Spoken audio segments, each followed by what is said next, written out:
We are coming to you this week from the campaign trail, specifically Detroit, Michigan, where we had the opportunity to sit down one-on-one exclusively with independent presidential candidate Robert F. Kennedy Jr., where we asked him about a wide range of topics, specifically some of the challenges posed by running as an independent candidate for the presidency. Here is that interview. I'm Wyatt Sharpe. I am joined now by independent presidential candidate Robert F. Kennedy Jr. Thank you so much. I appreciate it. Thanks for having me, Wyatt. Of course. So, I suppose I just want to start out because it seems in many ways your candidacy is sparking kind of a new sense of curiosity, particularly amongst Gen Z, who are, in many ways, it seems more curious about the actual issue than the party, which is interesting because you're running as an independent candidate. So why do you think it is that, your candidacy is resonating so much with everyone, but specifically Gen Z? I think I appeal to Gen Z for a couple of reasons. One is I'm the only candidate who's talking about their issues, and particularly the issue of housing and the economy. This is the first generation that is where people aren't going to own a home. And that has been critical to the American experience going back to the American Revolution. Thomas Jefferson said that American democracy is rooted in the widespread and diverse land ownership by tens of thousands of yeoman American families, each with a stake in our system of government, each with a stake in our economic system. If you own a home, you care about your community, you care about your schools, your transportation, your police, your hospitals. And the central promise of the American dream when I was growing up was that if you worked hard, if you played by the rules, you could finance a home, you could take a summer vacation, you could raise a family, you could put something aside for retirement on a single job. And there is nobody in my kids' generation that believes that. I have 7 kids between 19 years old and 39, and the 39-year-old has a home. The rest of them don't even have any prayer that they're going to own a home, even though they went to the best schools, they have good jobs. But home ownership is now out of reach, and a lot of that is because these big financial houses like BlackRock, State Street, and Vanguard are buying all homes, Fidelity, and they've driven the price of homes up so high that kids your age are not going to be able to get into them. And I'm the only one that's talking about that issue, and it's very important to them.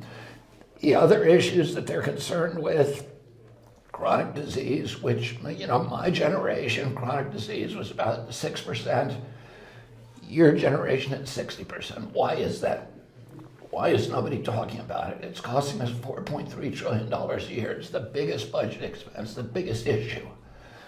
It's very hard to find somebody in your generation who does not have a neurological disease, ADD, ADHD, speech delay, language delay, tics, narcolepsy, ASD, autism, or autoimmune disease or allergic disease like peanut allergies. And this started around 1989, and none of the politicians doing anything about it. Your generation's also sick and tired of the polarization, of the division. They don't understand it.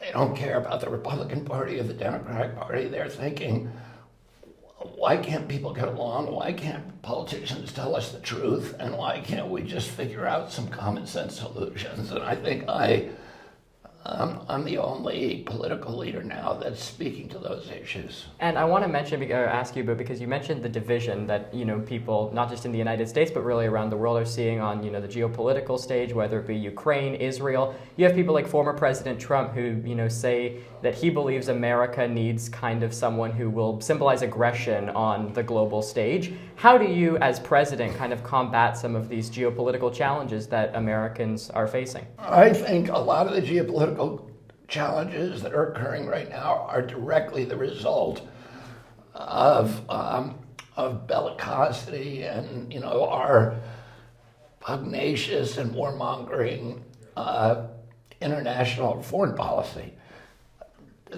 What's happening in Gaza today is a direct result of our war in Iraq, which was a war that we were lied about. We were told there were weapons of mass destruction. We were told that Saddam Hussein bombed the World Trade Center and we destroyed that country.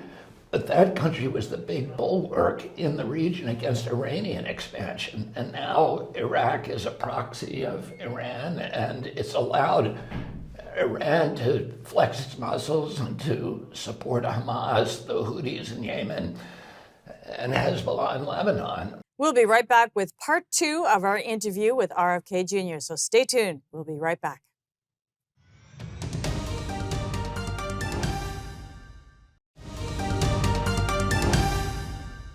War in Ukraine, completely a war of choice, an unnecessary war, again, is the direct result of U.S. aggression, of us saying, no matter what the price, we're going to put NATO into Ukraine.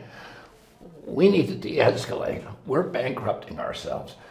We've spent $8 trillion on foreign wars over the past 20 years, and every place we've fought a war is worse off than we found it. We are less safe abroad, we are less safe at home, and we have more enemies than ever. So it's been a foreign policy that hasn't worked, and President Trump's not going to make it work. We need to cut back. We need to project economic power abroad and not military power. And I want to also, touching on the geopolitical scene, of course, TikTok right now, and the issue of TikTok, very much something that is occupying the current news cycle. There was a vote recently that was essentially voting on aid to both Ukraine and Israel, but within that was also encompassing essentially the opportunity for ByteDance to sell TikTok to an American company, or otherwise have to sell TikTok. And so, I mean, I guess I'm just curious here, to what extent should we balance, the national security concerns of an enterprise like ByteDance versus the ability of millions of people around the world, including Americans, to actually earn an income through something like TikTok?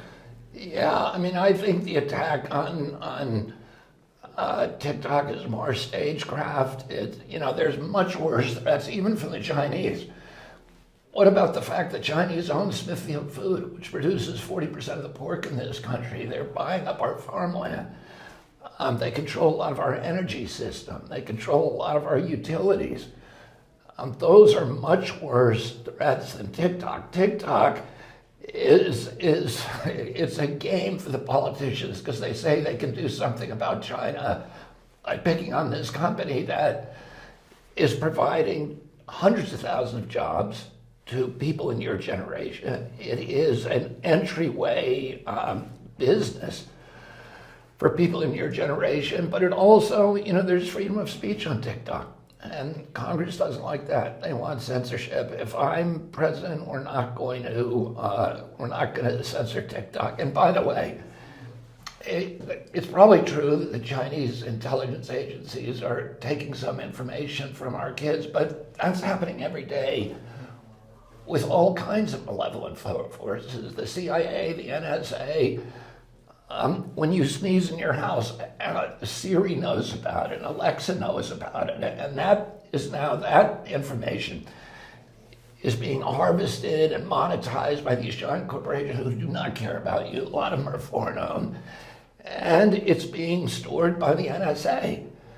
So, and I'm equally frightened of our own intelligence agency as I am of the Chinese intelligence agencies. I think we should get all of the intelligence agencies out of collecting our information. And you come from, obviously, arguably the most famous name in American politics as a whole. Many members of your family recently endorsed President Joe Biden, though, of course, the presumptive Democratic nominee, the incumbent president. What does that, say for you personally? And I guess, what have you been thinking about over the course of these past few days as they made that endorsement? Well, I have a big family. I think we have about 105 members of my family. The last time we counted on, when we all got together on Cape Cod, I have many members of my family who are working on my campaign. My campaign is being run by Amaryllis Kennedy. My son Bobby Kennedy is working on it. My cousin Anthony Schreiber is running our Florida operation. Otto Schreiber is running our student outreach. And I have many, many members of my family who are working on the campaign. I have 5 members of my family who are working for the Biden administration. President Biden is a long-term friend of my family. He has a bust of my father behind him in the Oval Office.